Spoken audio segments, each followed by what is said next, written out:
దేవుని స్తోత్రం కలుగును గాక. హల్లెలూయా.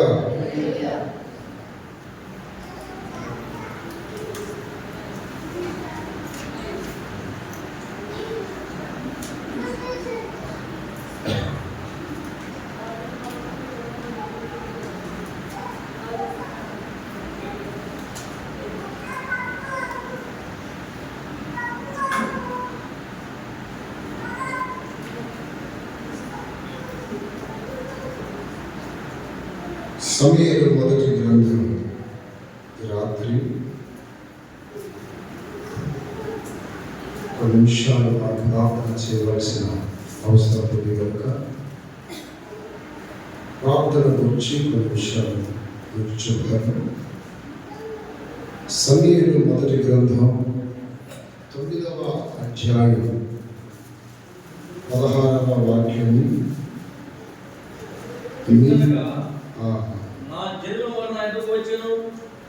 ఎట్లనగా నా జనులు మర్ర నా యొద్దకు వచ్చెను, నేను వారిని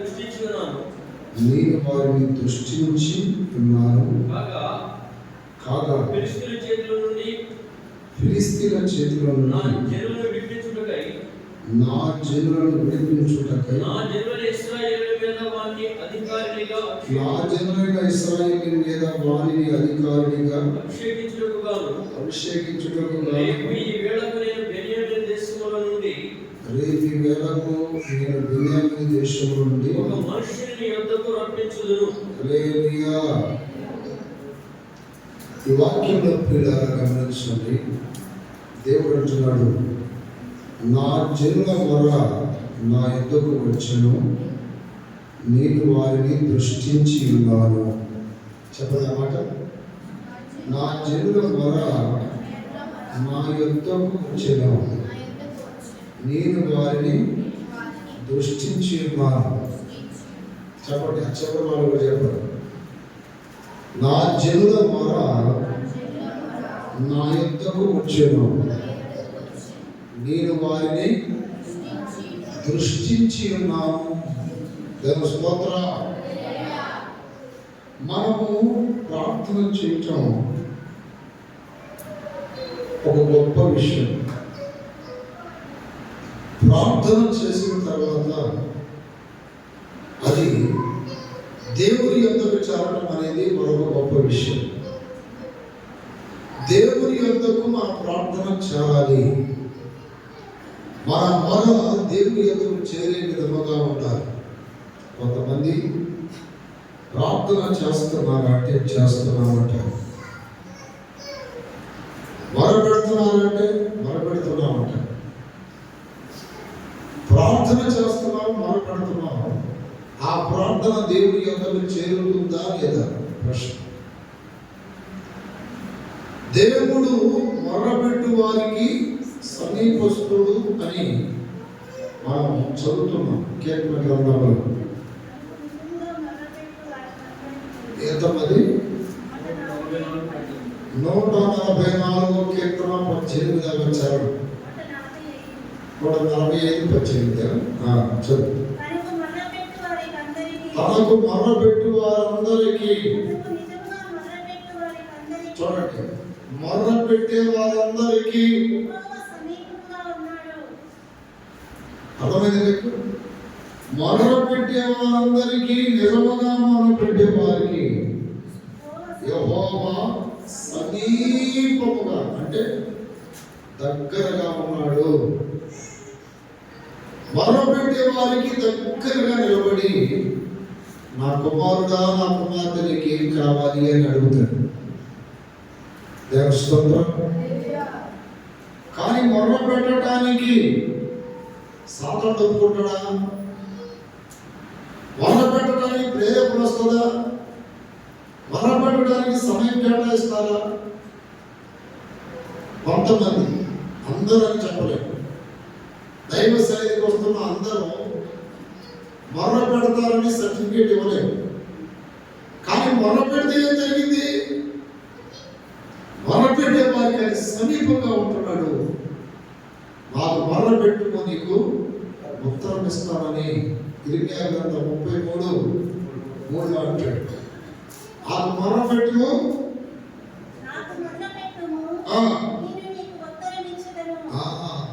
సమాధానం ఇస్తాను, నాకు మొరపెట్టు. కానీ మొరపెట్టినవాడే సాధారణుడు, మొరపెట్టినవాడు.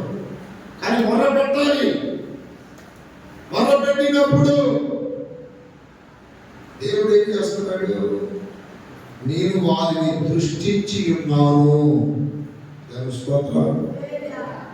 మొరపెట్టే వారికి సమీపస్తుడు, మొరపెట్టే వారి యొక్క మరణ విని ప్రత్యుత్తరం ఇస్తున్నాడు, మొరపెట్టే వారికి దగ్గరగా ఉంటాడు, మొరపెట్టే వారిని దృష్టించి ఉన్నాడు. ప్రార్థన కదా, నాపై దృష్టి ఉంచి నాకు ఉపదేశమిచ్చి నన్ను నడిపించిన దేవుని దృష్టి నీ మీద ఉండాలి. దేవుని దృష్టి. దేవుడు ఎవరి మరణానికి ఇస్తాడు? దేవుని స్తోత్రం కలుగుగా. కీర్తనకారుడు 102:2 అంటాడు. 102 కీర్తన 2వ వాక్యం అంటున్నాడు, నా కష్ట దినమున నాకు విముఖుడు కలిగినకుము, నాకు చెవియొక్కుము, నేను మరలిని నాడు త్వరపడి నాకు ఉత్తరమేమో. హల్లెలూయా. ఆయన అంటున్నాడు కదా, మొరపెట్టు వారికి నేను ఉత్తరం ఇస్తానన్నాడు. మళ్ళీ అడుగుతున్నాడు ఆయన, ఎవరో కీర్తనకారుడు ఏమని? నేను మొరలిడి నాడు, అంటే మొరలిడిన నాడు త్వరపడిన ఉత్తరమేమో. చేతులు చెప్పరా? మొరపెట్టాలి, మొరపెట్టాలి. మొరపెట్టే అనుభవం దేవుని సంఘానికి కావాలి. దేవుని స్తోత్రం కలుగునుగాక. హల్లెలూయా. ప్రియ దేవుని బిడ్డలారా, దేవుని యొక్క వాక్యములు దేవుడు ఎవరి మొరాలకి ఇస్తాడు అనే విషయాలు చెప్పి ఆ తర్వాత మొరపెడితే జరిగే కార్యాల గురించి మనం ధ్యానం చేద్దాం. దేవుని స్తోత్రం కలుగునుగాక. ఓ దేవా నా మంచి యేసయ్యా, నా ప్రార్థన ఆలకించుమా. ఓ దేవా నా మంచి యేసయ్యా, నా ప్రార్థన ఆలకించుమా.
ఇప్పుడు మొరపెట్టు వారికి ఆయన దగ్గరగా ఉంటాడంట.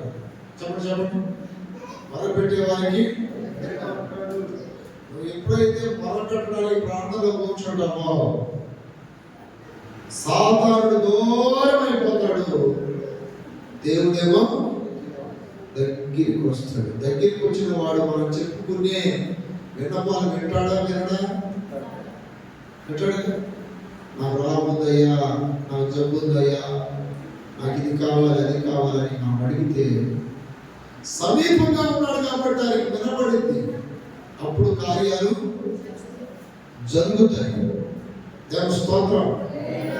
చాలా మంది దేవుని బిడ్డల దైవ సన్నిధికి వచ్చిన ఒక దీక్ష కలిగి పట్టుదలతో మొరపెట్టరు. మొరపెట్టలేవు. మొరపెట్టకుండా చేస్తాడు సాధారణ. ఏదో ఫార్మాలిటీ ప్రాంతంలో కూర్చుంటారు, ఫార్మాలిటీకి ప్రార్థన చేసామని చెప్పుకుంటారు. కానీ నిజముగా మొర పెడితే దేవుడు అద్భుత కార్యాలు చేస్తాడు. దేవుని స్తోత్రం జరుగుతుంది. నిజముగా మొర్ర పెట్టి వారికి చూడండి ఎంత బాగుందన్నమాట. నిజముగా మొర్ర పెట్టే వాళ్ళంటే అర్థమేంటి? నిజంగా కూడా మొర్ర పెట్టే వాళ్ళు ఉంటారని, నిజంగా కూడా ప్రార్థన చేస్తున్నారు. Body present, mind absent. మనిషి ఇక్కడే ఉంటాడు, మనసు ఎక్కడో ఉంటుంది. ఏ పని దగ్గర, ఏ వ్యాపార స్థలంలోనో, ఏ డబ్బుల దగ్గర, ఏ బ్యాంకులోనో, ఏ బీరువాల మీద, ఏ ఉండిన కూరల మీద ఎక్కడో ఉంటుంది మైండ్. ఎక్కడ అప్పుడే గుర్తొచ్చింది. అన్ని ఆలోచనలు అప్పుడే వస్తే ఏకాగ్రత అక్కడ ప్రార్థన చేస్తారు. ఆ ప్రార్థనలు జవాబు కీర్తనకారుడు అంటున్నాడు, మొర్ర పెట్టి వారికి, నిజముగా మొర్ర పెట్టే వారికి ఆయన సమీపస్తుడు. దేవుని స్తోత్రం. 50వ కీర్తన 2వ వాక్యం చదివితే, 2వ చరణం 50వ కీర్తన చదువు. మహోన్నతుడైన దేవునికి నా కార్యము సఫలం చేయి దేవునికి నేను మొరపెట్టుచున్నాను. గట్టిగా చెప్పండి. నేను మీకు ఒక చిన్న విషయం చెప్తాను. మామూలుగా ప్రయత్నం చేస్తే కార్యాలు జరగవు. ఇప్పుడు మామూలుగా ప్రయత్నం అంటే ఒక చోట మీకు డబ్బులు కావాలి, లేకపోతే ఒక చోటకి వెళ్తున్నారు, మీరు వెళ్ళే పని జరగాలి. ఒక చోటకి వెళ్తున్నారు, మీరు ప్రయత్నిస్తున్నారు, ఆ ప్రయత్నం అది సఫలం అవ్వాలి అంటే మీరు మొర్రపెట్ట కూడా ప్రయత్నం చేస్తే కార్యాలు జరగవు.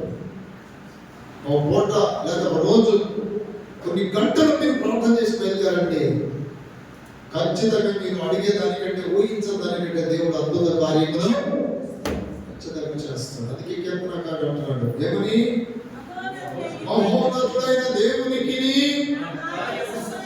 ఆ కార్యములు సఫలపరిచే దేవునికి నేను మొర్ర పెట్టుచున్నాను. చిన్న బైబిల్లో ఒక చిన్న జరిగిన స్టోరీ చెప్తే జరుగుతుంది. యాకోబు ఆకలి మంటతో ఉన్న ఏషావు యొక్క బలహీనత గమనించి చుకుడుగా కోరేసి జ్యేష్ఠత్వపు అప్పుని స్వాధీనపరుచుకున్నాడు. అలాగే తల్లి ప్రేరేపణలో ఈ ఏషావుకు రావాల్సిన దీవెనలనే కొట్టేశాడు. ఆ తర్వాత ఏషావుకి పాపం వచ్చింది. అంటే వాళ్ళందరికీ సంపేస్తాడేమోనని తల్లిదండ్రులు మేనమామ అయినటువంటి లాభం దగ్గరికి పంపించారు. అక్కడ బాగానే రాహేలుని ఇష్టపడ్డాడు. రాహేలుని పెళ్లి చేసుకుంటారని మానవులు చెప్తే 7 సంవత్సరాలు కొలువు చేయాలి అంటాడు. 7 సంవత్సరాలు కొలువు చేసిన తర్వాత లేయని మోసపూరితంగా పెళ్లి చేశాడు. కాదు నేను రాహేలు కదా చేసుకుంటామన్నది, ఇక్కడ లేయని ఇచ్చామని అడిగితే ఆ రాజును కూడా నీకు ఇచ్చి పెళ్లి చేస్తానే. మళ్ళీ ఇంకొక 7 సంవత్సరాలు కొలుచి 7 14 ఏళ్ళు అయిపోయింది. దేవ స్తోత్రం. చూడండి, భార్య కోసం ఎన్ని సంవత్సరాలు కొలువు చేశాడు. ప్రపంచంలో చరిత్ర మనోడిది. హల్లెలూయా. ఒక అమ్మాయి కోసం 14 ఏళ్ళు బానిస పని చేసింది ఎవడయ్యాడు ప్రపంచంలో? యాకోబు గారే వస్తాడు. దేవ స్తోత్రం. తర్వాత గొర్రెల మంద కొరకు మరలా 6 ఏళ్ళు కొలువు చేశాడు. మొత్తం ఎన్నేళ్ళు? 14 ఒక 6 20 సంవత్సరాలు ఇదిగో అక్కడ ఉండి తిరిగి వస్తున్నప్పుడు ఒక రోజున తన అన్న సంపేస్తాడేమోని భయంతో ముందు కొంతమందిని తన అన్నకి కానుగ్గా, ఆ రోజుల్లో పశువులు అంటే గొర్రెలు, మేకలు, ఎద్దులు, ఆవులు ఉండే, అప్పుడు డబ్బులు ఏముండేవి కాదు. ఈ నోట్లు ఎన్ని రూపిస్తున్నాయి కదా, ఏ నోట్లు అప్పుడు వెండి బంగారం, ఈ పశువులే ఆస్తి. ఈ కొంత ఇచ్చి పంపించాడు. తర్వాత ఉన్న ఆ పశువులు మొదటి 2 భాగాలు చేశాడు. ఒకవేళ మా అన్న తన పరివారంతో వచ్చి ఒక గ్రూపులు వేసినా ఇంకో గ్రూప్ ఉంటుంది అని తెలివైనడే మొత్తానికి యాకోబు దేవస్థానం. అయితే భార్యను పంపించాడు. భార్యలు అని ఎందుకంటారంటే యాకోబుకి 2 భార్యలు, 2 దాసీలు, మొత్తం 4 దేవస్థానం. ఈ 4 పుట్టిన వాళ్ళు 12 మంది. వీళ్ళని ముందు పంపించాడు, భార్యని పంపించాడు, పిల్లలను పంపించాడు, దాసుని దాసీలని అందరూ పంపించాడు. ఒక్కడే ఎప్పోగు రేవు దగ్గర మొర్ర పెడుతూ ఉన్నాడు. హల్లెలూయా. వాకాల నుంచి మొర్ర పెడుతున్నాడు. అయ్యా, మా అన్న నేను వస్తున్నానన్న సంగతి తెలుసుకున్నాడు. అతను గానికి నాకు ఎదురు పడితే ఖచ్చితంగా నన్ను చంపేస్తాడు. ఈ కీడు తొలగిపోవాలి, ఎలా ఉండవాలి. రాత్రి అంతా ఆయన పాదాలు పట్టుకుని ఏడుస్తున్నాడు, కన్నీళ్ళు ఏడుస్తున్నాడు, రోధిస్తున్నాడు. ప్రభా, ఈ సమస్య నుండి నాకై నేనైతే తప్పించుకోలేను, నాకు సహాయం చేయమని రాత్రి అంతా ప్రార్థన చేస్తూ మొదలుపెడుతున్నాడు. హల్లెలూయా. అప్పుడు దాకా యాకోబు పేరు యాకోబు. రాత్రి అంతా ప్రార్థన చేస్తున్నప్పుడు ఏ పూజ అయింది, ఏ పూజ ఈరోజు ఏం జరిగిందంటే అప్పుడు దేవుడు ఇట్లా వదిలిపెట్టమని దేవుడు చెప్తున్నాడు. మొదలుగా సాహసి కొట్టాడు, పడవేసి తొంటి నరము తొలగిపోయిందంట. అందుకని ఇశ్రాయేలీయులు తొంటి నరాన్ని తినరు. దేవస్తోత్రం. అంటే దేవుడు దెబ్బ కొట్టి అంతవరకు ప్రార్థన చేస్తున్నా గొప్ప ప్రార్థనా వీరుడు ఎవరయ్యాడు బైబిల్లో? చేతుల పైకి ఒక గంట 2 గంటలు కూడా కాదు, కొంతమందికి ఇప్పటికే పురుగుపాటు వచ్చేస్తుంది. అంటే నిజంగా ప్రార్థన మీద బాధ్యత లేదు. ప్రార్థన చేస్తే కార్యములు సఫలమవుతాయి అని నమ్మకం మీద ఎంతమందికి చెప్పండి, చెప్పాలి. నేను ప్రార్థన చేస్తే కార్యాలు జరుగుతాయని ఎంతమందికి ఉంది నమ్మకం? లేదయ్యా, రేపు బలారాధన కదా, వెళ్ళకపోతే ఎక్కడ బలారాధన ఎవరైనా అని అట్టొచ్చిన వాళ్ళు కూడా నాకు ఇక్కడ నిజంగా ఆ ఉద్దేశంతో వచ్చారు. దేవుని స్తోత్రం.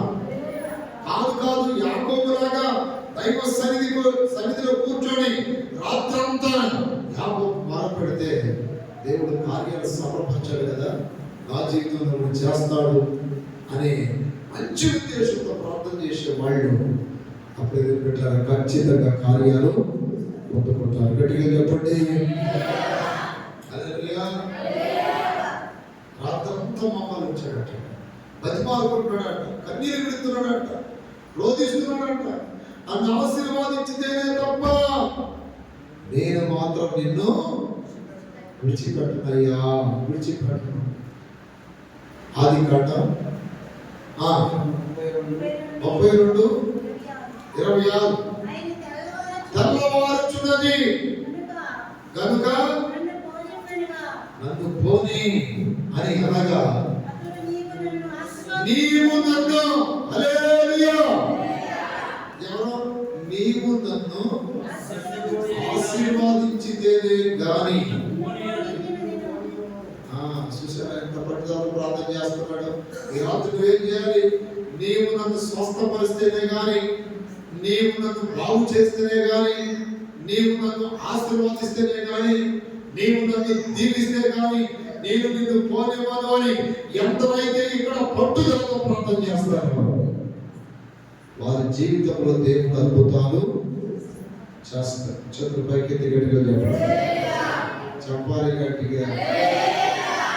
నా ప్రేరణ పెట్టారా? మరణ పెట్టి వారి జీవితంలో దేవుడు నిజంగా అద్భుతాలు చేస్తారు, ఆశ్చర్య కార్యాలు చేస్తారు, మహిమగల కార్యాలు చేస్తారు, ఉన్నతమైన కార్యాలు చేస్తారు. ఎందుకంటే నేటి వరకు ఆయన అన్వేషిస్తున్నాను కాబట్టి నేను మీరు చెప్పగలుగుతున్నాను. హల్లెలూయా. ఎలా జరుగుతాయో ఎలా అవుతుందో నాకు అర్థం కాదు. నిజం మా జీవితంలో జరిగే కానీ ఎందుకని చెప్తున్నంటే మొర్ర పెట్టాలి. కాకపోతే కార్యాలు జరగనప్పుడు ఆ తప్పు దేవుడిది కాదు, మంది మనం నిజంగా పొరపడటం. ఏకాంతంగా కూర్చొని నన్ను ఆశీర్వాదిస్తే తప్ప నేను మాత్రం నిన్ను వదిలిపెట్టాను. ఎందుకు నాయన ఈరోజు నేను ఇలాంటి శాపగ్రస్తమైన బ్రతుకులో ఉన్నాను. నా అన్న నన్ను చంపడం ఏంటి? నా అన్న చూసి నేను భయపడటం ఏంటి? నా సొంత వారి చూసి పారిపోవడం ఏంటి? ఏంటి శాపం నాకు? నన్ను ఆశీర్వదించుకోవడం. నేను తప్పు చేశాను నాయన. నా అన్నకు రావాల్సిన జ్యేష్ఠ భాగాన్ని నేను కక్కుతి పడి దోసుకున్నాను.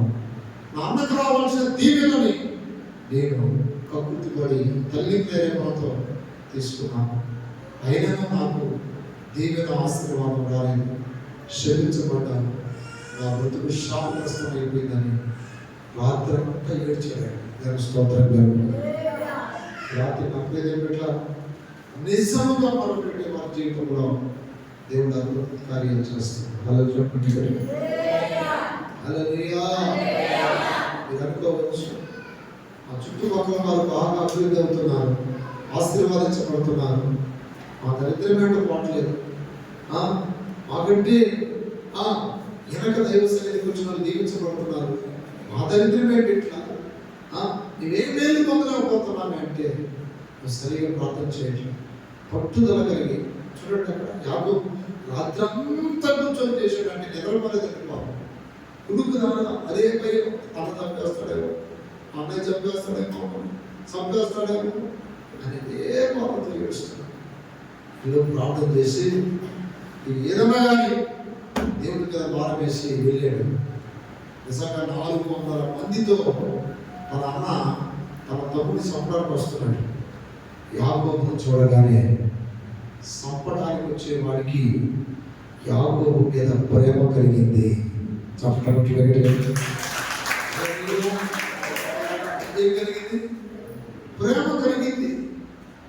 మెడ మీద పడి అలా కౌలించుకున్నట్టు, తమ్ముడు నేను నిన్ను చంపరా, ఇంతకాలం అక్కడ పోయావు, 20 ఏళ్ళు అయింది.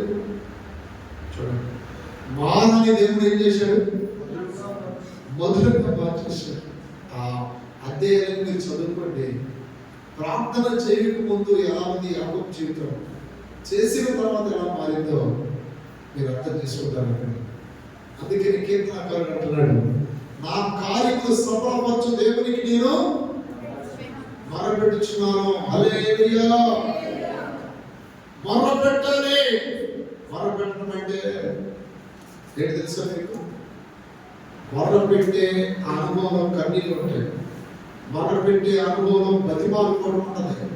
అసలు మొరపెట్టడం అంటే ఎవరైనా చనిపోతే ఇష్టమైన వాళ్ళు ఏడుతారు చూడండి, అది మొరటి. ఇష్టమైన చనిపోయినప్పుడు ఎంతో దుఃఖపడిపోతారు చూడండి.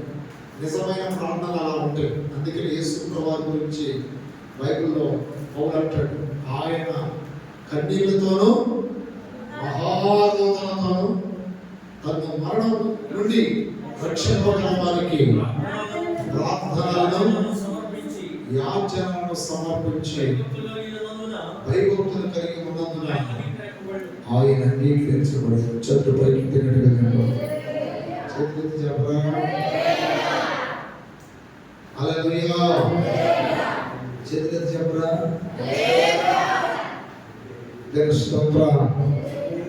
మొర్ర పెట్టడం వేరు, ప్రార్థన వేరు. మళ్ళీ ప్రార్థన వేరు.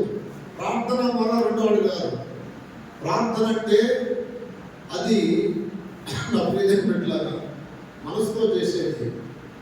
మొర్ర పెట్టడం అంటే గుండెల్లో నుండి ఎక్కడ వస్తారు ప్రార్థన. ఎంత వేదన అంటే ఇష్టమైన వాళ్ళకి ఏదైనా జరిగితే ఎంత వేదన తెలుస్తాము. మొరపెట్టడం అంటే దేవస్తోత్రం. ఈ రోజున నీ కార్యములు సఫలం అవ్వాలని మీరు కోరుకుంటే తప్పక మొరపెట్టాలి. అర్థమైన సమయం చూసుకోకూడదు. మోకాలు ఎప్పుడన్నా చూడకూడదు, నడుములు ఎప్పుడన్నా చూడకూడదు. ఉంటే పోతే పోయి నడుములు. హల్లెలూయా. ఒక దైవజనుడు ప్రార్థన చేసి ఈ గుండె అంట ఇటు వచ్చిందంట, ఇటు ఉన్న గుండె ఇటు వచ్చిందంట. ఆయన ఎంత గంభీరంగా ప్రార్థన చేసేవాడు తెలుసా? అయ్యా, ఈ దేశాన్ని నాకు ఇస్తావా లేకపోతే నా ప్రాణం తీస్తావా అని ప్రార్థన చేసేవాడు అంట. హల్లెలూయా. ఏమని ప్రార్థన? ఈ దేశాన్ని నాకు ఇస్తావా లేకపోతే నా ప్రాణాన్ని తీసుకెళ్తావా? రోజు ఆ దేశం మ్యాప్ పెట్టుకొని మోకాళ్ళ నుంచి ప్రార్థన చేస్తున్నాడు. రోజు నా ప్రియ బిడ్డ, ఇచ్చమని నా ప్రార్థన బాగా పంపిస్తుంది. విశ్వాసులకు కానీ ఆ కొంత సేవకులు కూడా. గత రాత్రి దేవుడు నాతో ఒక విషయం చెప్పాడు. ప్రార్థనకి నువ్వు ఎక్కువ సమయం ఇవ్వాలి, ఇంకా సారట్లేదు, ఇంకా చేయాలి.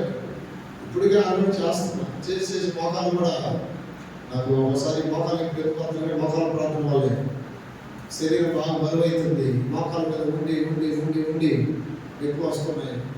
నిన్న 2 రోజులు నేను మోకాలు వచ్చినాక నేను మనసు మీద ప్రార్థన చేసుకున్నాను, కూర్చోలేదు. దేవుడు అంటున్నాడు, చిన్న ప్రయత్నించి ఆ ప్రార్థన నీకు తగ్గకూడదు అని దేవుడు హెచ్చరిక చేస్తున్నాడు.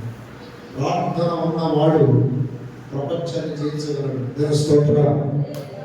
అప్పుడే నేను ఈ రోజున కొంతమంది నాకు మోకాలు ఎక్కువ వచ్చిందంటే నాకు నీళ్ళ వల్ల వాటి వల్ల వచ్చింది కానీ మోకాలు ఎక్కువ, మోకాల ప్రార్థన వల్లే వచ్చింది. దేవుని స్తోత్రం కలుగునుగా.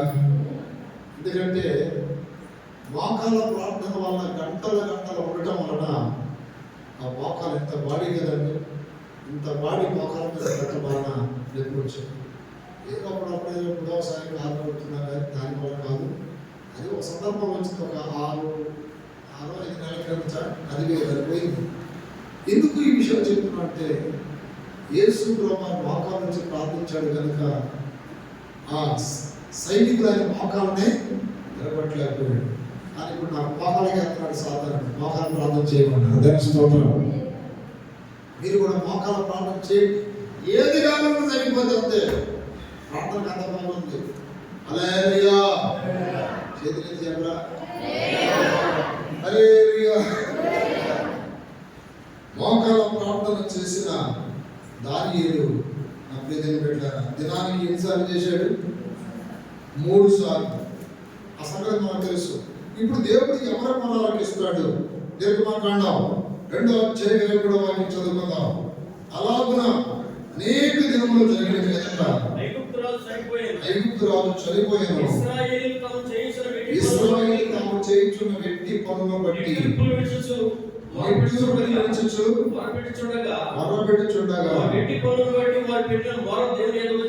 చూసారా? ఇప్పుడు ఇశ్రాయేలు ఐగుప్తు దేశంలో బానిసలై ఉన్నారు. వారికి స్వేచ్ఛ లేదు. పనులు చేసి పడుతున్నారు, పెడుతున్నారు, హింసిస్తున్నారు. సరైన ఆహారం లేదు, బట్టలు లేవు, చెప్పుకోవడానికి వారి గోడు వినేవాళ్ళు ఎవరు లేరు. దేవుని స్తోత్రం కలుగునుగా. ఈ మధ్య నేను అక్కడక్కడ ఈ క్రైస్తవులకు ఇబ్బందులు జరుగుతున్నప్పుడు నేను బాగా ఆలోచించి లైట్గా బాధ కలిగింది నాకు. అర్థమైందా? ఎందుకంటే క్రైస్తవులకు జరుగుతున్న ఈ అన్యాయాన్ని ఏ టీవీ ఛానల్ వాళ్ళు చెప్పడం, ఏ టీవీ ఛానల్ వాళ్ళు ఇట్లా వాళ్ళకేదో నేను చేస్తే మాత్రం దూరం చేస్తారు. అంటే దాన్ని బట్టి ఏంటి? అన్యాయం జరుగుతుంది క్రైస్తవ్యానికి, దేవుని బిడ్డలకు అన్యాయం జరుగుతుంది. ప్రజెంట్ వీళ్ళేమో ధర్నాలు చేద్దాం, కేసు పెడదాం, పోలీస్ స్టేషన్ అట్లా ఇట్లా అని ఆ మధ్య క్రిస్మస్ చేస్తున్నారు ఒక చోట. ఆ క్రిస్మస్ చేస్తున్నప్పుడు క్రిస్మస్ ఆ చెట్లు గుట్లు పెడతారుగా, ఆ నక్షత్రాలని, ఆ క్రిస్మస్ తాతను అందరినీ తన్నిన తర్వాత సహజంగా వాళ్ళని అరెస్ట్ చేసి కొన్ని సంవత్సరాల దాకా వాళ్ళని బెయిల్ అమలు చేయాలి. రూల్ అది. ఎందుకంటే ఇది మతపరమైనటువంటి విషయాలు కదా, సున్నితమైన విషయాలు. ఎందుకంటే చాలా సెన్సిటివ్ థింక్ అనపడింది. మనోభావాలను దెబ్బతింది చాలా మందికి. కానీ అలాంటిది నేను కాలంలో వాళ్ళని పోలదాన్ని వేసి ఊరేగించుకుంటూ తీసుకొచ్చారు దాన్ని. అంటే అలా పోయారు, పోలీస్ స్టేషన్కి ఇలా వచ్చేసారు. అంటే ఏం జరుగుతుంది? క్రైస్తవ్యానికి అన్యాయము జరుగుతుంది. దేవుని స్తోత్రం. ఇప్పుడు వీళ్ళందరూ ధర్నాలు చేసి అక్కడ ఎక్కడ అంటున్నప్పుడు నాకేమనిపిస్తుందంటే, అంత ముందు కూడా నేను చెప్పాను, ప్రవీణ్ బాడాలను చంపినప్పుడు కూడా ఎవడు మనకి న్యాయము కానీ ఒక్కడు చేస్తాడు. అదే చెప్పడం గట్టిగా అందరూ నిజంగా మొదలుపెట్టండి. ముందు ప్రభుత్వాన్ని దేవుడు తిప్పేస్తాడు. ముందు చప్పట్లు ప్రభుత్వాన్ని కింద పడేస్తాడు దేవుడు తెలుసుకుంటే. అది ఏదైనా కానీ ఒక గవర్నమెంట్ ఒక పార్టీ గురించి చెప్పలేను. గద్దెని ఎక్కిన వాడిని తన్నితే కింద పడిపోతాడు. ఎందుకంటే బైబిల్లో జరిగింది. దానియేలు మీదకి అంటే ప్రార్థనకి ఇబ్బంది కలుగు చేసిన చక్రవర్తులందరూ రాజులందరూ ఏం చేశారు? దానియేలు నమస్కారం పెట్టారు లేదా బైబిల్లో? ఎందుకంటే ప్రార్థన వీరుడు. దానియేలు లేపేయాలని కొంతమంది శత్రుఘ్న మేషక్ అబ్దెనెగో లేపేయాలని అగ్ని కూడా వేశారు. కానీ దేవుడు గొప్ప కార్యం చేశాడు. ఎందుకని వాళ్ళు మొర్ర పెట్టేవారు. దానియేలు శత్రుఘ్న మేషక్ అబ్దెనెగో రాత్రి అంతా మొరపెడుతూనే ఉన్నారట. ఈ రోజున క్రైస్తవ్యానికి అప్పుడైతే పెట్టారు ప్రధానంగా తక్కువైంది ఏంటంటే ప్రార్థన. అంటే మొరపెట్టి అనుభవం సేవకులు కూడా హల్లెలూయా. ప్రార్థన లేదు. ప్రార్థన విషయంలో సాతాను మోసం చేస్తున్నాడు. ఇదిగో ఈ సెల్ ఫోన్ ఒకటి ఇచ్చాడు. ఏదో కొంతమంది అవసరాన్ని వాడుకుంటున్నారు. అనవసరంగా సాతాను మోసం చేస్తున్నారు. వీటి వల్ల నిజం చెప్తుంది. అవసరం లేని వాళ్ళకి అసలు పెద్ద ఫోన్లో అవసరమే లేదు. దేవుని స్తోత్రం. ఏదో ఒక ఫోన్ కావాలి అంటే చిన్న ఫోన్ పెట్టుకోండి. ఇక దేనికి అవసరం లేదు ఇది అనుకుంటే టైం మొత్తం వృధా చేసుకుంటున్నాడు. మీరు ప్రార్థన పరుడు నిజంగా పెట్టారు. కొద్ది అవసరాలకే నా బుద్ధిగా ఇది లేదా అసలుకి దీని జోలికి వెళ్ళడం. ఎందుకంటే దీంట్లోని బైబుల్, దీంట్లోని ప్రసంగాలు రాసుకోవడం, దీంట్లోని ట్రాకులు, దీంట్లోని మ్యూజిక్ అని, దీంట్లోని ఛానల్స్ అని వాటి కొరకు ఉంచుకున్నాం. కానీ నిజంగా అసలు ప్రార్థన బాగుండే ప్రథమ శత్రువు ఈ సెల్ ఫోన్. చాలా స్తోత్రం. కొంతమందికి సెల్ ఫోన్ లేదు. ఏమన్నా ఈ టీవీలో 24 గంటలు అట్ట ఏదో కళ్ళు ఇంట్లో ఇప్పుకోసం ఒక పక్క కుటుంబాలు కూలిపోతున్నాయి. దరిద్రం వెంటాడుతుంది. హల్లెలూయా. ఈరోజు నేను చోటకి వెళ్ళాను, పేరు చెప్పను, ఇక్కడ ఏం చేయాలని నాకు బాధ కలిగింది. ఆ ఇంటికి వెళ్ళి ఆ ఇంటిని గురించి వాళ్ళ గురించి ఆలోచించినాను. ఎందుకు ఈ కుటుంబం ఎట్లా అయిపోయింది? ఎందుకు ఈ రోజు నా ఉన్నాయి కూడా అమ్ముకునే పరిస్థితికి వచ్చారు? ఏంటి దరిద్రం? ప్రభా ఒక మందు అలవాటు లేదు, లేకపోతే ఒక వేరే ఏం లేవు. కానీ నేను ఎందుకు ఈ కుటుంబం పెట్టి కూలిపోతుంది? ఎప్పుడు మరి ప్రార్థన పోతానే ఉన్నారు. ఆశీర్వాదాలు ఏమేమి కుటుంబానికి కానీ నేను వెళ్తే ఈ రోజు నాకు ఆ ఇంట్లో కడుగు పెట్టగా దేవుడు బయలుపరిచాడు. హల్లెలూయా.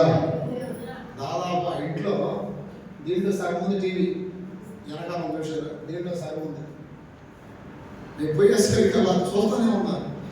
ఓహో, ఇంట్లో ఏం తక్కువైంది? ప్రార్థన మొరపెట్టేవాడు ఎవరు? అంటే బలిపీఠాలు ఏమైపోయినాయి? పడిపోయినాయి. బలిపీఠాలు పడిపోయినాయి. దాని స్తోత్రం జరుగుతుందిగాక. గత కాలంలో నేను విజిటింగ్ ఒక ప్రాంతం వెళ్ళాను. ఆ ఇంట్లో వాళ్ళు అత్త ప్రార్థన చేస్తుంది, ఇద్దరు కోడలు ప్రార్థన చేస్తారు. ఈలోపు ఆ భర్త ఏం చేశాడంటే పెద్ద టీవీ తెచ్చి పెట్టాడు. నేను ప్రార్థన చేస్తూ ఉండగా బలిపీఠం కూలిపోయినట్టు నాకు దర్శనం వచ్చింది. నేను చెప్పానమ్మా, బలిపీఠం కూలిపోయినట్టు కనపడుతుంది. అది అంటే అన్నయ్య నేనైతే చూడడం, మా కోడలు కూడా ఉంటాను, మేమైతే చూడడం, అయితే ఉద్దేశాలు మా ఆయన తెచ్చి పెట్టాడు అది అని అన్నారు. నేను చెప్పాను జాగ్రత్తగా ఉన్నాడమ్మా, అసలు అవసరం ఏంటి అది దానికి తర్వాత కొన్ని విషయాలు నాకు తెలిసినాయి. ఇప్పుడు ఇంట్లో కూర వండుతున్నప్పుడు ఆ వాసన అందరికీ ముగ్గురికి వస్తారా? అట్లా ఇంట్లో పెట్టిన దృశ్యాలు కనపడతాయా లేవా? కనపడతాయి.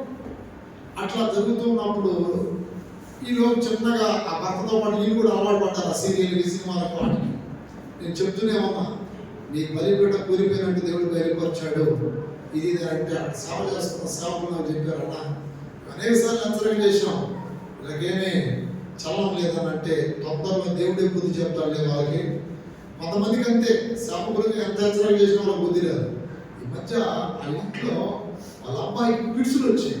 చిన్నపిల్లడికి పిడుసులు వచ్చి గిల తిరిగి చచ్చిపోయి అంత పరిస్థితి వచ్చినప్పుడు నేను ఆ రోజు చెప్పాను, ఈరోజు అది లేనప్పుడు ఎంత ప్రార్థన ఉందో, అదేంటి ఆ టీవీ లేనప్పుడు ఎంత ప్రార్థన ఉంది. ఈరోజు అంత ప్రార్థన చేస్తున్నారా? చేయట్లేదన్నా. కాసేపు అటు చేస్తున్నారు, ఇటు పెద్దలు కోరుకుంటారు. నిజంగా ప్రార్థన అంటే మోకాళ్ళు బతిమాలుకోవడం, కన్నీళ్ళు రావాలి, వేదనతో చేయాలి. అది ఒకప్పుడు ఉండేదమ్మా. నిజంగా బలిపీఠం కోల్పోయిందమ్మా. ఇప్పుడు పిల్లలు కట్టిగా ఉంటున్నాడన్నా. 2 వారాలకి 3 వారాలకి పిడుసులు వచ్చేస్తున్నాయి పిల్లడికి. చెప్పాను ముందు దాన్ని తక్షణమే తీసి బయటపడాలి. దాని స్తోత్రం. అంటే పప్పాంత గురిన తర్వాత ఇప్పుడు తీసేసారు. హల్లెలూయా. ఎందుకంటే ప్రార్థన లేదు కదా. సరే ఉంటే పుచ్చుకున్నారు కొంతమంది. అది ఉంటే నువ్వు నిజంగా ప్రార్థన జరుగుతుందని ఇంట్లో మరపెడుతున్నారు, మాకాలు వస్తున్నారు కాసేపు. ఆ సినిమాల్లో అట్లాంటి చూసి అంటే దాంట్లో హీరోయిన్లు వస్తుంటారు కదా, హీరో లాగే హెయిర్ స్టైలు, హీరో లాగే డైలాగులు, హీరోయిన్ లాగే చీరలు, మాకు అన్ని బాగానే ఉన్నాయని అనుకుంటున్నారేమో. వీళ్ళు కూడా అదే అనుకున్నారు. వాళ్ళు మన విశ్వాసలే కానీ ఇక్కడగా జరిగే బ్రాంచి మనోలే. బలిపీఠం పడిపోయిందని నాకు దర్శనం చూపించాడు దేవుడు. చెప్పినప్పుడు చెవిటోడు సగం ముదినట్టు అయిపోయింది. నేనంటే కాలంలో పిల్లవాడు చచ్చిపోతున్నాడు అన్న అది ఇది అని చెప్పాను. ఇప్పటికీ కొంత ఊరిపోయింది. దాని వల్ల ప్రార్థన ఎదుగుపడింది. అది బయటపడేయంటే నాకు ప్రియ పెట్టలేదు. 20,000 రూపాయలు ఆ టీవీని నా 2,000కి ఇచ్చేసాడు. ఉదయం మాకు ఇది దగ్గర దైవజనుడు ముందే చెప్పాడయ్యా, ఇది తెచ్చినప్పుడే చెప్పాడయ్యా, మొరపెట్టాడు.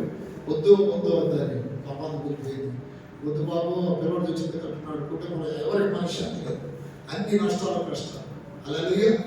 అంటే సాతాను బలిపీఠంలో వస్తున్నప్పుడు ప్రార్థన బలిపీఠాలు కూలిపోతుంది. అందుకని ఇళ్ళలో ప్రార్థన అనేది ఉండాలి. ఈరోజు చూడండి ఎంత ఎడిక్ట్ అయిపోయారు చాలా మంది ఎడిక్ట్ అయిపోయారు.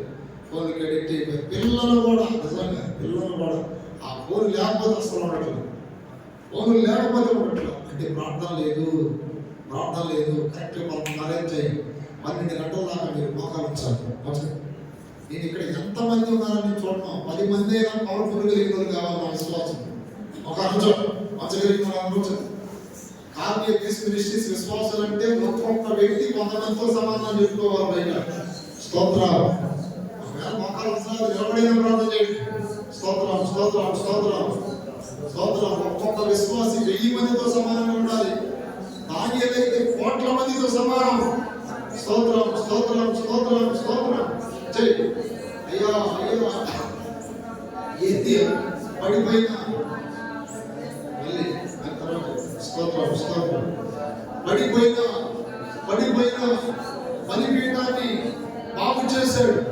ప్రార్థన ఎవరు దానికిస్తాడు అనేది చదువుకుందాం. ఒకటి, ఇశ్రాయేలీయుల దేవుడు ప్రార్థన ఆలకించాడంటే ఇశ్రాయేలు ఎవరండి?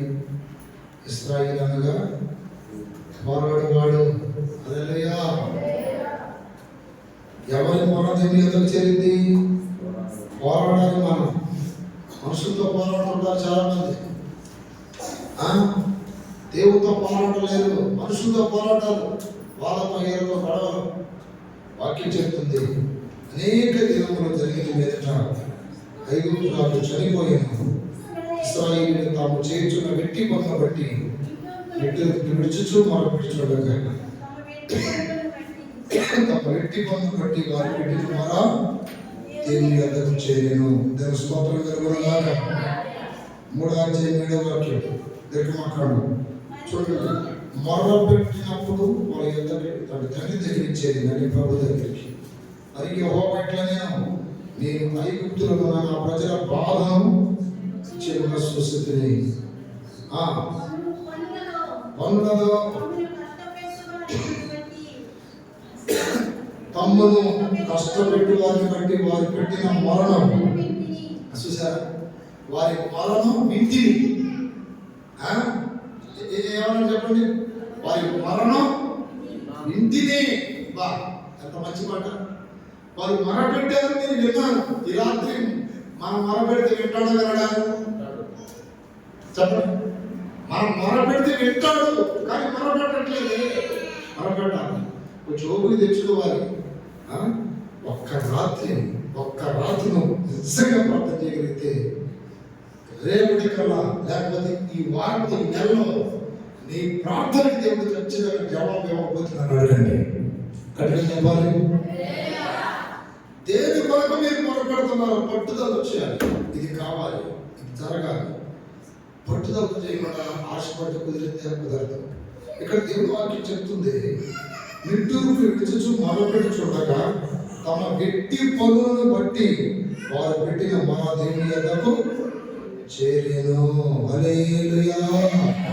ఇక్కడ అంటున్నాడు దేవుడు, నిశ్చయముగా నా ప్రజల బాధను చూసి తిని పనులను తుమ్మును కష్టపెట్టి వారిని బట్టి వారు పెట్టిన మరణం ఇంటిని వారి దుఃఖములు నాకు తెలిసేయున్నవి.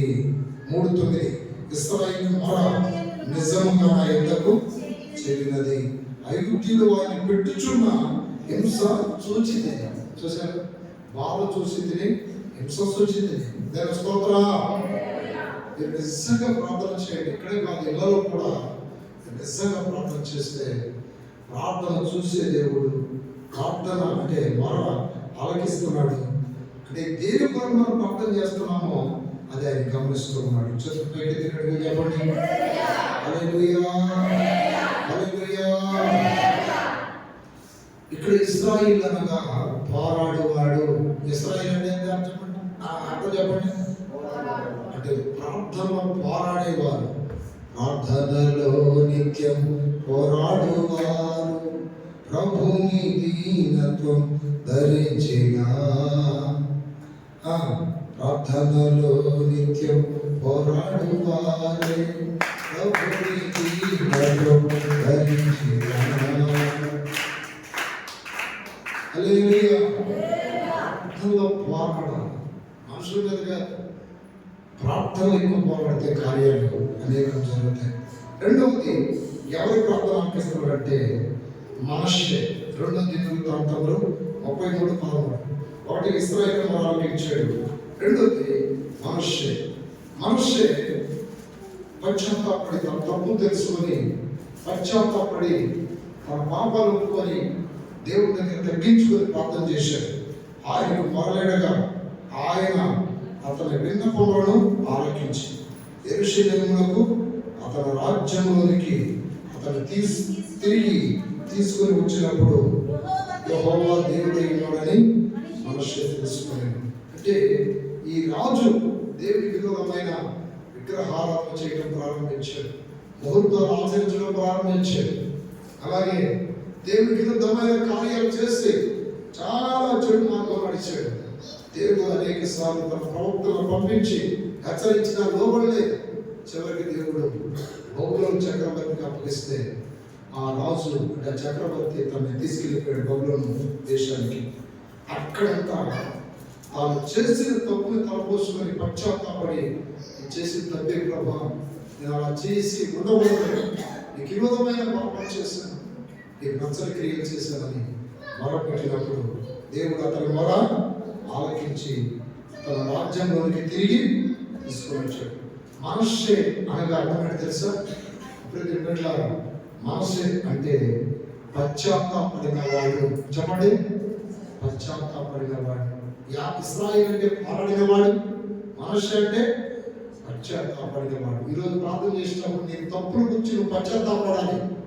అతిక్రమంలో దాచుకుని వాడు వద్దు, అవి ఒప్పుకొని విడిచిపెట్టాలి. ఏమిటి నీలో తప్పు, నీలో ఏం లోపాలు ఉన్నాయి, గర్వమా, కోపమా, పాపమా, ఏ తలపున్నా సరే మొదటిగా దేవుని దగ్గర ప్రభా, ఇదివరకు ఇలా ఉంది నా పరిస్థితి, నేను ఎదుట చాలా తప్పులు చేస్తున్నాను, అయితే మనం క్షమించు. అనేక సార్లు నాతో మాట్లాడుతూ వస్తున్నాం, ఆయన్ని గ్రహించట్లేదు అని దేవుని దగ్గర పశ్చాత్తాపడగలిగితే నీ మొన్న దేవుడు ఆలకిస్తాడు.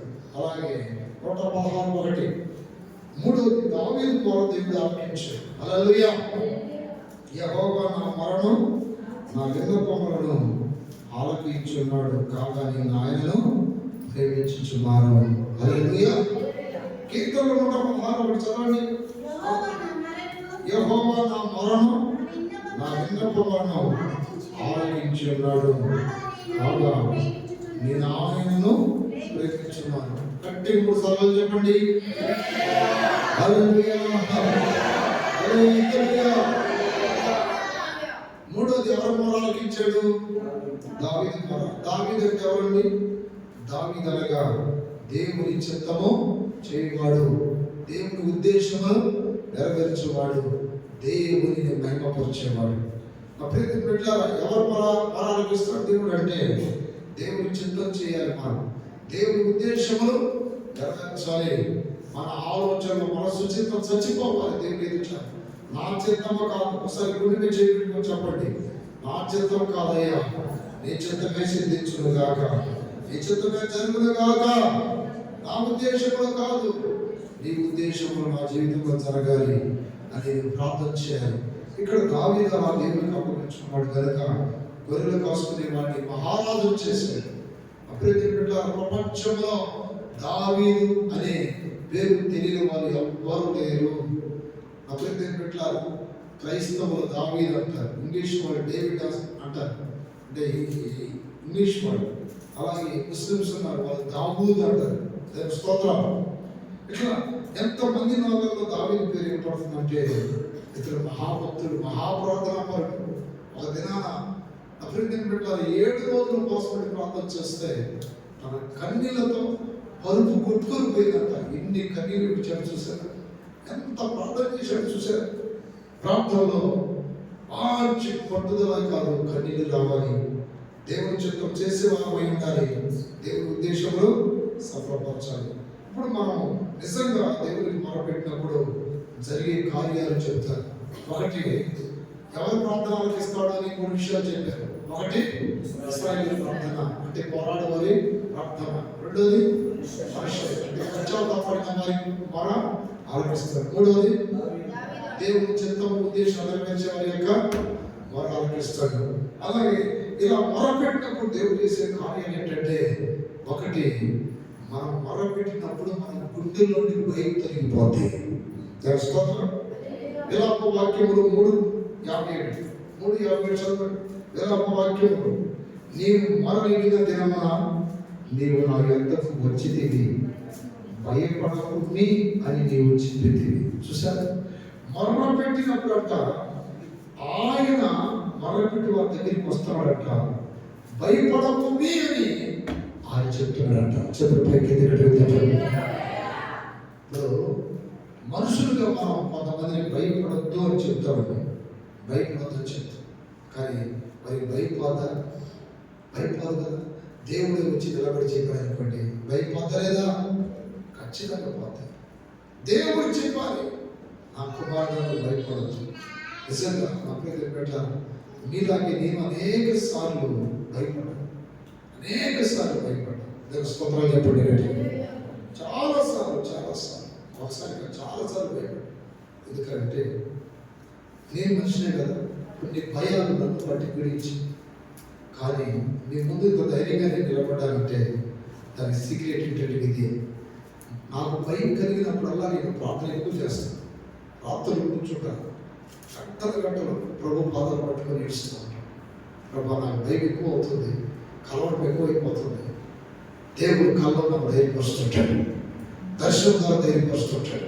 ఇక్కడ అందుకే చెప్తున్నాడు భక్తుడు, నేను నీకు మొరలిడిన దినమున నీవు నా యొద్దకు వచ్చితివి, భయపడకుము అని నీవు చెబితివి. ఒక దినాన అబ్రహాం దగ్గరికి దేవుడు వెళ్ళాడు వాక్యరూపంలో.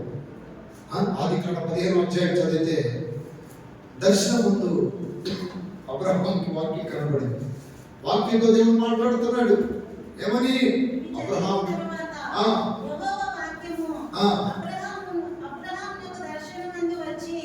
దేవుని వాక్యం అబ్రహాంకు దర్శనం వచ్చి, అబ్రహామా చూడండి ఏమన్నాడండి, దర్శనం వచ్చిందంటే వాక్యం.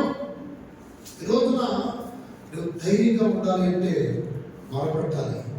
మొరపెట్టిన వారిని దేవుడు ఏం చేస్తున్నాడు? ధైర్యపరుస్తున్నాడు. గట్టిగా చెప్పాలి. ఈరోజు అప్పులు ఉన్నాయని భయపడుతున్నావా? ఆరోగ్యం బాగలేదని భయపడుతున్నావా? ఇరుగు పొరుగు వాళ్ళు నిందిస్తున్నారు, అవమానపరుస్తున్నారని భయపడుతున్నావా? ఎన్ని భయాలు. అందుకే కీర్తనకారుడు ఒక సందర్భం అంటాడు, నాకు కలిగిన భయములన్నిటిలో నుండి ఆయన నన్ను తప్పించాడు, తొలగించాడు. నాకు ఎన్నో భయాలు ఉన్నాయి. కీర్తన ఎన్నో భయాలు పట్టి పిలుస్తున్నాయి. ధైర్యం చాలట్లేదు, ముందుకు వెళ్ళకపోతున్నాను. వెళ్తే ఏమైంది, వెళ్ళకపోతే ఏమైంది, ప్రభావ పూర్తిగా నీ మీద అనుకోలేకపోతున్నాను, నిద్ర రావట్లేదు. హల్లెలూయా. చేతుల పైకి ఎత్తినట్టుగా చెప్పండి. 34వ కీర్తన 4వ వాక్యం, నేను యెహోవా యొద్ద విచారణ చేయగా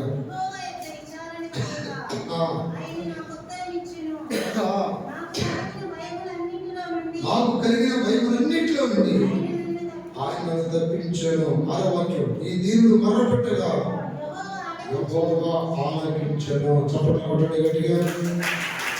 ఈ దీనుడు మొరపెట్టగా యెహోవా ఆలకించెను. అంటే భయపడినప్పుడు మనము ముందుకు వెళ్ళలేమండి.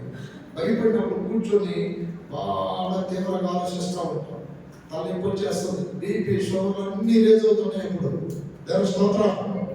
ధైర్యముగా ఉండాలి అంటే దానికి సీక్రెట్ ఏం లేదు. దేవునికి మొరపెడితే ఆయన ఏం పరుస్తున్నాడు? ధైర్యపరుస్తున్నాడు. చేతులు పైకి ఎత్తుగడిగా చెప్పండి.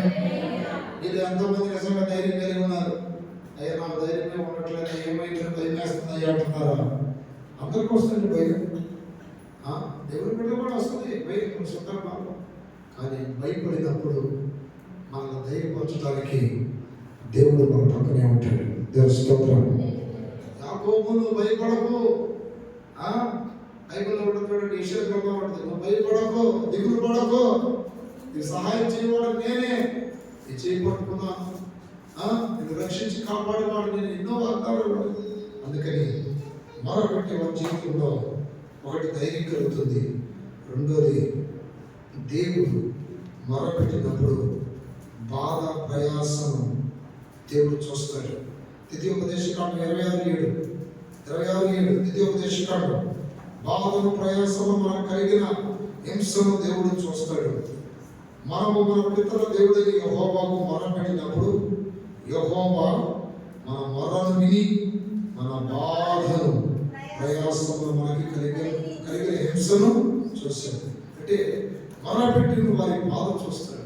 ఇప్పుడు చాలా మంది అనవసరంగా బాధపడుతుంటారు. వారి బాధ దేవుడు చూడకపోవచ్చు.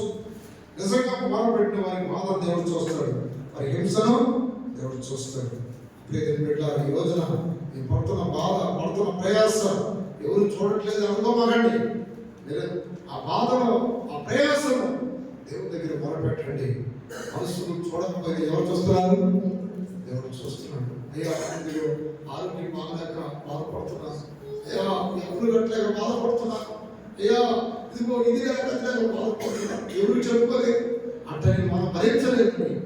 దేవుడికి మొరపెట్టగలిగితే నా దేవుడు నీకు సహాయము చేస్తాడు. చూచుచున్న దేవుడు సరైనగా ఉంటాడా? చెప్పండి. ఆయన చూస్తున్నాడు కదా, చూసి సైలెంట్గా ఉంటాడా? కనికరం గలవాడు, జాలి గలవాడు, కటాక్షం గలవాడు, వాత్సల్యం కలిగిన వాడు. ఆయన చూసి తల్లి ఏడుస్తున్నప్పుడు చూసి తన బిడ్డ చనిపోయి బ్రతికించలేదా? అప్పుడు బిడ్డ దేవుడు చూచుచున్న దేవుడు అని హాగరు పేరు పెట్టింది. దేవునికి చూచుచున్న దేవుడు అంటే ఇక్కడ హాగరు కోస, ఇస్మాయిల్ కోస, అబ్రహాం షారా చూశారు, ఏం చేయలేకపోయారు. కానీ దేవుడు చూశాడు, ఇస్మాయిల్ గొప్ప జన్మగా మార్చాడు. అందుకే నా పేరు పెడుతుంది ఏమని? నువ్వు చూచుచున్నా దేవుడు. ఈరోజు దేవుడు చూస్తాడు మొరపెడితే. 3, మనం మొరపెట్టినప్పుడు మన శత్రువుల చేతుల నుండి మనం రక్షిస్తాడు. న్యాయాధిపతుల గ్రంథం 3:9 వాక్యం చెప్తుంది, ఇశ్రాయేలీయులు యెహోవాకు మొరపెట్టగా యెహోవా కాలేబు తమ్ముడైన కనజు యొక్క కుమారుడు ఒత్నీయేలును రక్షకునిగా ఇశ్రాయేలీయుల కొరకు నియమించి వారిని రక్షించాడు. చూసారు, మొరపెట్టినప్పుడు దేవుడు కాలేబు తమ్ముడైన కనజు యొక్క కుమారుడు ఒత్నీయేలును రక్షకునిగా ఇశ్రాయేలీయుల కొరకు నియమించి వారిని రక్షించాడు. కొన్నిసార్లు ఈ ఒంటరి కుటుంబం, ఒంటరి వాళ్ళు అయిపోయారు. ఎవరి సమయంలో రక్షిస్తారు, ఎవరిని కాపాడతారని బాధపడతారు. ఆ సమయంలో కూడా మనం మొరపెడితే ఏదో ఒక విధంగా మనం కాపాడటానికి, రక్షించడానికి దేవుడు ఎవరొకరు మన దగ్గరికి పంపిస్తారు. హల్లెలూయా, హల్లెలూయా. అదే పెట్టారు. ఎందరూ ఉన్నా దేవుడు లేకపోతే ప్రయోజనం లేదు. ఆయన ఒక్కడు ఉద్దేశం మన జీవితంలో ఏదో ఒక విధంగా దేవుడు మనల్ని రక్షిస్తాడు, కాపాడుతాడు. 4వది, ఆయన మొరపెడితే దాహం తీరుస్తాడు. ఏం తీరుస్తాడు? దాహం తీరుస్తాడు. న్యాయాధిపతుల గ్రంథం 15:18 వాక్యం. ఇశ్రాయేలీయుల మీద సాంసోన్ని దేవుడు న్యాయాధిపతిగా చేశాడు. న్యాయాధిపతిగా చేసినప్పుడు ఒక దిన ఫిలిష్తీయులు బిడ్డలారా తన మీదకి వచ్చాడు. సారిపోయే పచ్చిగాడిద ఎముకతో 1000 మందిని చంపాడు. చంపిన తర్వాత గొప్ప విజయం దేవుడు ఇచ్చాడు. ఎవరికి? సాంసోనికి. బాగా తప్పికొని అలసిపోయి అలసట చెంది దేవునికి మొరపెట్టాడట. 15-18 అప్పుడు అతడు మిక్కిలి తప్పిపోయినందున యెహోవాకు మొరపెట్టి నీవు నీ సేవకుని చేతి వలన ఈ గొప్ప రక్షణ దయచేసిన తర్వాత నేను ఇప్పుడు తప్పు చేతను చచ్చి సున్నతి పొందని వారి చేతిలోనికి పడిపోవాలన అని వేడుకొనగా దేవుడు లేఖిలో ఉన్న ఒక గోతిని చేయించేది. చెప్పబడుతున్నట్టుగా మొరపెట్టిన వారి జీవితంలో వారి యొక్క ఆత్మదాహమును తెలుస్తారు. చదువుపైకి తిరుగుడుగా చెప్పండి. నీవు దాకుండగా నీవే నాకుండగా నీవు దాకుండగా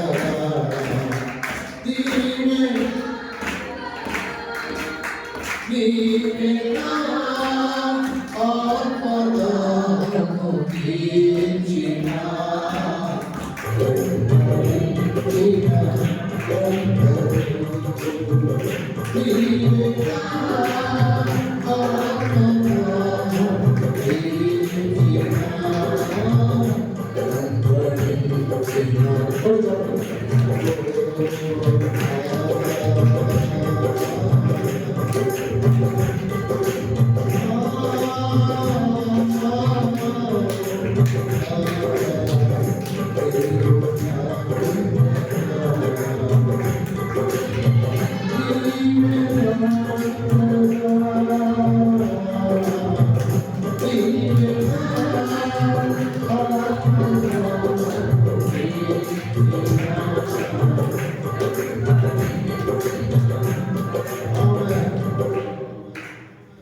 మొరపెట్టినప్పుడు 4వది దాహం తీరుస్తుంది.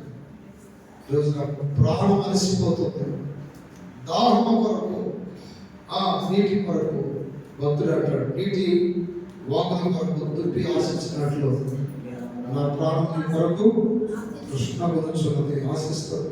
దప్పికతో ఉన్నదయ్యా, నా దాహమును తీర్చయ్యా. హల్లెలూయా. మొరపెట్టినప్పుడు మన ఆత్మదాహం దేవుడు తీరుస్తాడు.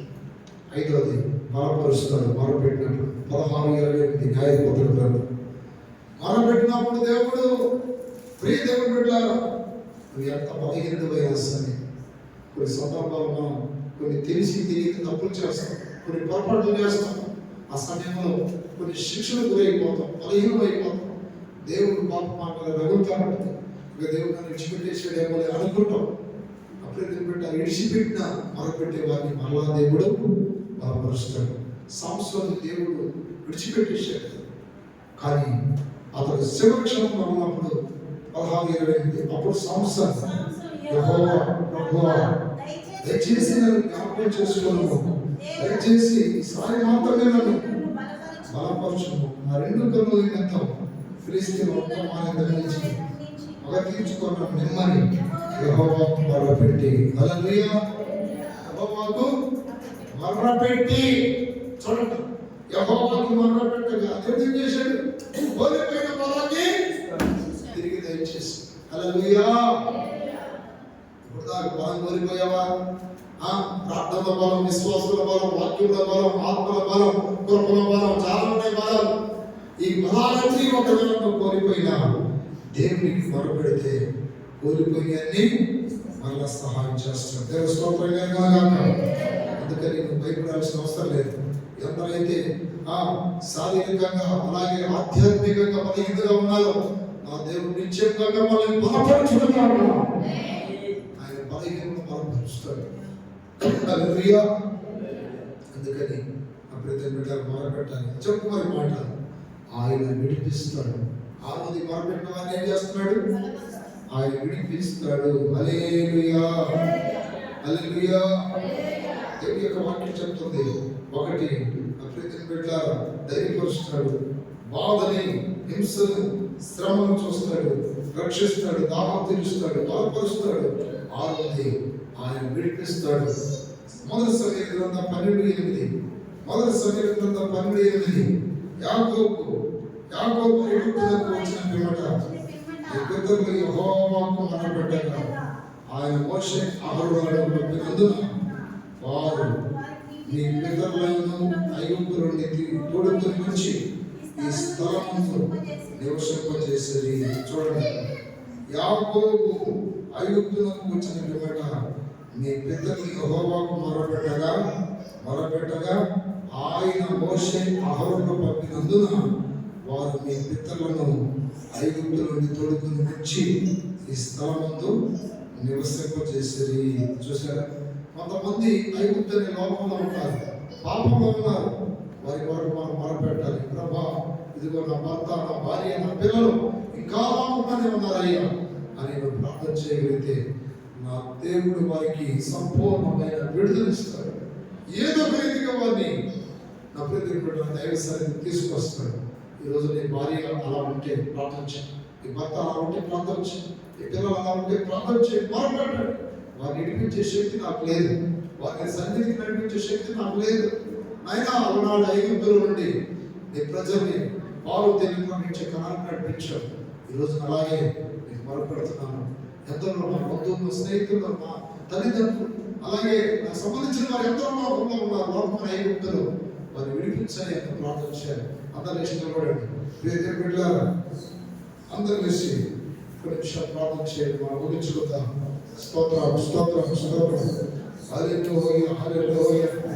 ఆమేన్, ఆమేన్, ఆమేన్, ఆమేన్. స్తోత్రం, స్తోత్రం. ఇద్దరు చేతులు పట్టుకోండి, ఇద్దరు చేతులు పట్టుకోండి, ప్రార్థన చేయండి. హల్లెలూయా, హల్లెలూయా. స్తోత్రం, స్తోత్రం, స్తోత్రం.